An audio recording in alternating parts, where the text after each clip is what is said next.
This is an irregularly regular podcast recorded on the various lands of First Nations peoples. It always was and always will be Aboriginal land. It is the air that is breathed, the water that provides, but ownership of the land that is stood on remains unresolved.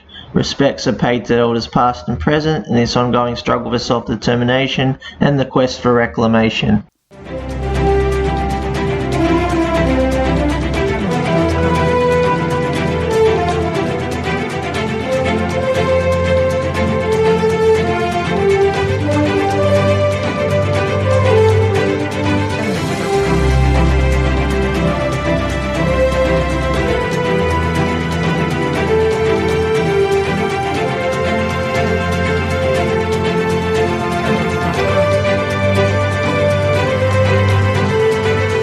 My name's Michael. This is the first podcast I'm doing on this channel. I don't even have a name for it, so at the moment it's just like the totally awesome placeholder name podcast. I'm hoping to take it back to the community and see what names could potentially come along. But I do have an interview for my first podcast. I have a very patient gentleman with me that had to wait through an amount of technical issues. His name's Peter. And Hi. Yeah. Hello, Peter. Peter lived in the Macquarie Field social housing estate for a bit, and as a community worker, a few years under my belt with community development work on social housing estates, I thought it might be good for us both to do a bit of reflection. But I understand in the news recently there has been some issues happening down in Melbourne, which for me it kind of gives me a sense of deja vu. So perhaps myself and Peter might find ourselves identifying some overlapping issues with what's happening on those Melbourne towers, as well as days spent both as a resident and as a worker on the Macquarie Fields estate. So, Peter, if you just want to give us a bit of a spiel about who you are, what you come from, and what your thoughts are. Before retirement, I worked for about 25 years on the railway and lived in the Macquarie Fields public housing estate. Very run-down, forgotten part of the world, really, just outside of Liverpool. The rights, correct me, it was about 2000. Oh, no, it'd be later in the decade. Yep. What were the rights, Bart? 2005. Okay. Yeah, you're correct there. In the middle. Yeah. Okay. And it was a response, as I said, to. Policing was the answer to the social problems that were there, and it wasn't really a solution to anyone, because it was just harassment. The police would pull up and question youth on the streets and harass people over petty issues, and most of the young males in particular were pretty disaffected with that style of policing, which still goes on today, and I don't think many of the social problems still exist there.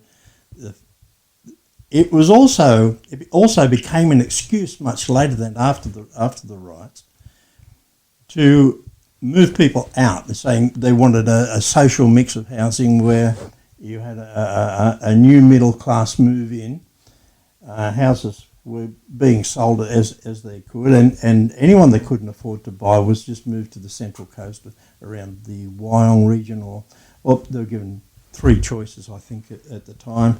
And you moved a little bit later, didn't you, Peter? I stayed there till I retired, yes. Okay. And now you see large swathes of paddock where there was previously housing. I mean, you're talking hundreds of families that were actually without housing, that were either moved out of the area, and the plan was that privatisation of those vacant paddocks was to take place, as it did in Minto, the suburb next door, where you had that new mix of public and private housing. But in Minto, you still have the same problem.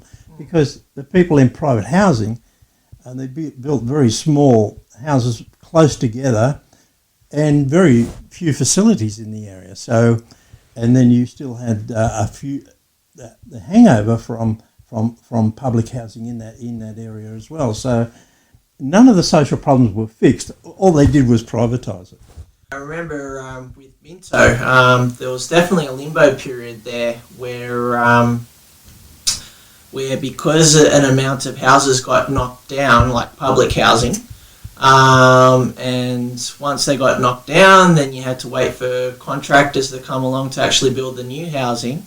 There was a matter of years there where it was just like a ghost town, and there's no consumer drive there. Everything was just laid to waste, really. So, I mean, for me, with Minto and Macquarie Fields, with those particular redevelopments, what really does come to me is that idea that these things only are really motivated when there's actually money involved, and when it becomes an idea of private and market ideas in order to advance things along. But I suppose what I'm wondering about is just how useful and I suppose how healthy that is for public housing residents. You do have a shopping centre, but I mean, is a shopping mall something that adds to a community, or is it just to draw the money out of them? I mean, public housing, you had island communities that were very close knit. They helped each other. Even people worked together. They found ways around. They worked as a community. Those communities were split up before that.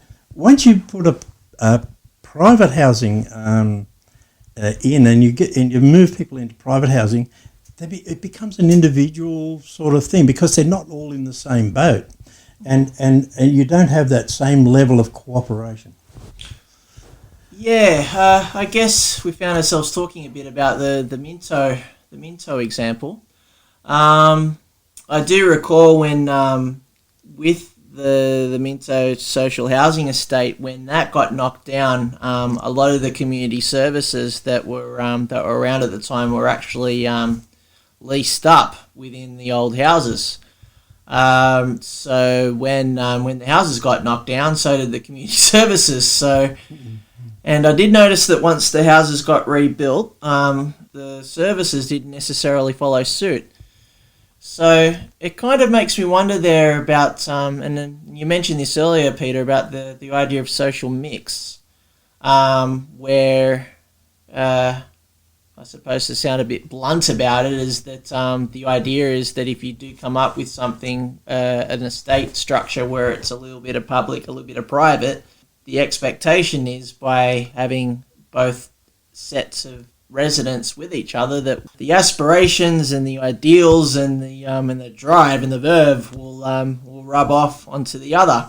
And if you can figure out which one is which, I think for me it would seem like, and perhaps with this example of Minto and with the services not coming back, that perhaps some of those issues may have become a bit more invisible with social mix. I'm wondering what your thoughts might be there, Peter. The other thing is that those settlements are on the fringes of the city, on the fringes of Campbelltown, on the fringes of Liverpool, and they're pretty much hidden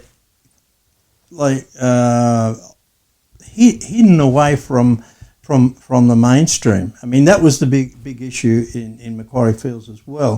Things that happened there were not necessarily part of the mainstream, and having that sort of hidden poverty, that hidden lack of opportunity, the hidden social problems, actually allowed them to exacerbate, and there's no action on them, because it's not something that one of the things that happened during the riots was that Pandora's box was opened up, and you had all sorts of politicians and government officials saying, "Look, we don't want you to talk to the media. We don't want to let this cat out of the bag." And Peter, just with the riots in Macquarie Fields, do you want to just provide a bit of a background, like what were the the circumstances that kind of led to it? And I mean, there's always a trigger, of course, for that. But to get people to act and to challenge authority, you have to have an underlying sense of hopelessness in a way, because you have to go to the point of saying, I'm putting everything on the line. If you're going to challenge authority in that way and throw bricks at the coppers and bring the state government down upon yourself, and many of those young people are still going through the prison system today, you know. That's 15 years or so later. So it's that sense that if you don't do something, you're not going to get noticed. So it's also a physical way of trying to resolve problems that can't be resolved by the state. You know, that's the way I see it. I see you're talking about the problems of the Flemington Towers. There are strong rumours that some of the towers have already been privatised, and that they want to knock more of those towers where they actually want to knock them down, saying that they're unsuitable, or whether they'll be just privately run like the ferries and leased to a private company, and run privately, and they collect the rent. I'm not sure, but it is certainly using this disaster that's happening with COVID-19 in those poorer communities as a catalyst to be able to do that. I mean, that's the disaster type capitalism that we're living under. That's, you know. Yeah, there's definitely been a bit of documentation about that particular term over the last decade, disaster capitalism. It's interesting. Do you want to talk a bit about disaster capitalism there, Peter, and maybe how that can be referred to potentially what could happen with those towers?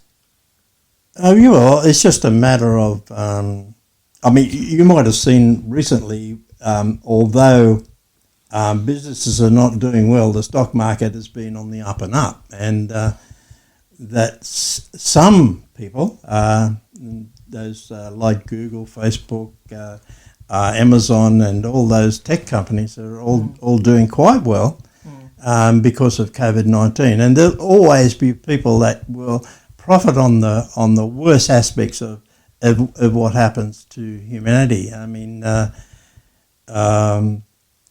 it's no different to any third world country where the worst disasters in those countries can be capitalised on by those that come in as vultures and just take what they need. And it's no different in public housing. When you privatise it, you have to wait for that moment when disaster strikes, and then you pounce and use that opportunity. They see it as an opportunity to profit from it. Yeah. I mean, for me, the idea of a neoliberal project, and I mean, it's probably been something that's continued now for about 40 or 50 years.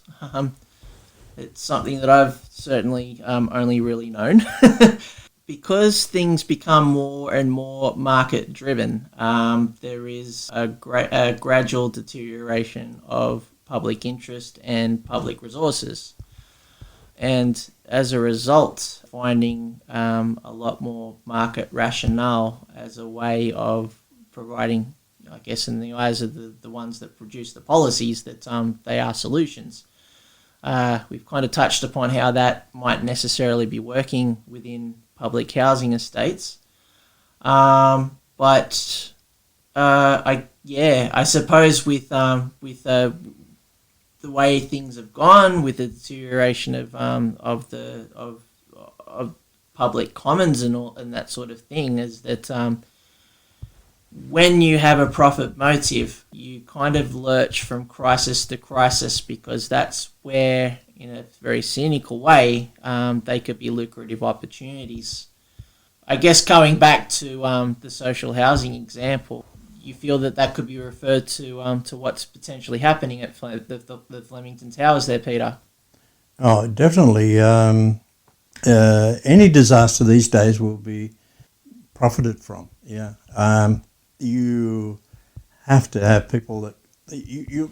In the beginning, police were stopping people from bringing meals to those people. They were stopping medicines, all the wants that people needed in those towns because they were locked down. They were actually stopped by the police. It wouldn't surprise me in the future if the government doesn't sort of contract out to a private provider, even though Australian unions have sort of got groups together and to go and provide food and everything. I mean, how long will that go on? I mean, further down the track, as I say, it'll be an opportunity for someone to make a buck out of it, and they will. There's a big police presence there. How do you feel this is going to play out? Because I know that one of the towers, they've permitted people to go out and about a bit more, whereas one tower is still under the conditions of lockdown as we speak. When the police leave, or if the police leave, I mean, but then again, police have always been there, I suppose, in some shape or form. Maybe when a few more of them just leave under these extraordinary circumstances. How do you think things would happen at that point? You say that this could be a potential for on-selling those towers? Because I would hope for potentially a return to more public housing policy. But why do you have 500 police? Why not 500? I mean, why not set up a kitchen outside where you can cook for the whole of the blocks and have people be able to come and collect meals and that they can get their medicine there and all that sort of thing. Why do we need 500 police? I mean, the police certainly are not trained these days for sort of community help or involvement or social work. You have all those social problems within the public housing there. Many of them are migrants. Many of the police don't speak the language of the people in those high-rise towers. So, and even bringing in private security. I mean, what are you actually policing? What are you actually policing? Surely, providing the services that people need will actually help them not have to want or even want to go out of the towers and expose themselves to or others to the virus. So. What is the policing actually doing? I mean, it's actually holding people. It's breaking the community. It's not actually extending the community out into the community which provides the support. You know, you have a delineation because of that line of police. That's the point. I mean, going back to Macquarie Fields, one thing that struck me about the riots in Macquarie Fields is that the uprising was multicultural and non-racial. So that you had Aboriginal kids, you had white Aussie kids, you had migrant children, Islanders, and people from the Middle East, all working together against authority. So they didn't delineate on any grounds racist. See, that's interesting, Peter. Sorry to cut in. It's interesting to me because I can remember the media narrative which presented the spark for the riots, whether or not that's actually correct. Maybe that was a spark. But the thing is that but when you're desperate, what is a crime? What is the crime? What is the greater crime? Is it the crime against the mass of people that live there? Or was it the crime against that person that committed a petty offence? I mean, that's the thing about crime. I mean, the other thing that people like Stan Zemanek and all the shock jocks that were on the radio at that time trying to set up a division between Islanders and other kids that were on the estate. And trying to tell the Islanders to go after these other kids that were standing up to authority, and trying to split that solidarity by turning it into a racist issue. And that was one of the things that we were able to overcome. But the thing was that police went house to house searching for people, pulling them out of their homes. I mean, I don't think there was any love lost after the riots, because there was retribution because of the way the police mishandled the whole thing, you know. Well, I know that there was a parliamentary inquiry that followed, Yep. Where they talked about, what were the issues leading up to the riots. So Yep. it wasn't, and that's when it started crossing over into the greater issues that I think we've touched upon, Yep. where there is a lack of things and there is an isolation. Yeah. Um, I've read some of those reports, and you know, most of them are fairly academic, but they don't really get down to the nitty gritty. You know, they don't get down. I mean, the context of them is you're coming from an academic, but to actually from someone who lived there. It was always totally different. You know. so what's that gap? What's that gap then? Well, I think academics are always going to produce papers that people want to hear. I mean, they're going to. I mean, they're part of a system anyway. I mean I mean, you go back to the whole thing about education and what are universities for? What are who do they serve? You know, if you're a social worker that's producing a paper that's going to be presented to Parliament to say, oh, this was the cause, or these are the issues around the Macquarie Fields riots, for instance. You're not going to go into the blood and guts of class struggle, are you? I mean, you're not going to present that as an issue. Well, you kind of have to mind your P's and Q's, particularly if you are a social worker. That's perhaps right. Some of what you say might lie upon lines of potential funding you get later on. Yeah. And the media, when they came, they had their police scanners. They knew everything that was happening. They knew when there was raids there. And I went around with a few of them, and it was pretty despicable. I mean, they're just a feeding frenzy that had no time at all for all the reports that came out. There was one on Four Corners called the Fields of Dreams and things like that. They ended up. It was looking down at these people. You know, these are the people at the bottom. You know, have a look at them. You know. Well, there's often, I mean, that's termed as struggle porn. Yeah. You would say that's probably an example of that, maybe? What was that series that SBS made over in Mount Druitt? I can't. Struggle Street. It was a similar sort of thing where you make a spectacle of people's bloody poverty and lack of opportunity. Yeah. So maybe if you, I did raise the idea of that parliamentary inquiry after the Matt Fields riots. Do you feel like any solutions came of that? Not for the people there. If you go there today, I mean, and sorry, the other point. Sorry to cut you off, Peter, but the other point that I found that's interesting as well. Like you were mentioning before that during the time of the riot, there was often a racialized narrative by the media. I'm just wondering how those couple of things kind of played about. No, I think the solidarity that young people had, because they'd all experienced harassment from the cops, they'd all experienced the economic hardship together. Some of them set up households and did crimes to feed the other people in the households. They set up, that was their only way of surviving, because most of them, schooling was almost negligible. Their parents had social problems of their own, never went to school. The lack of opportunity with education, the lack of opportunity with jobs and all the rest. These are all common things that overrode any racial theme.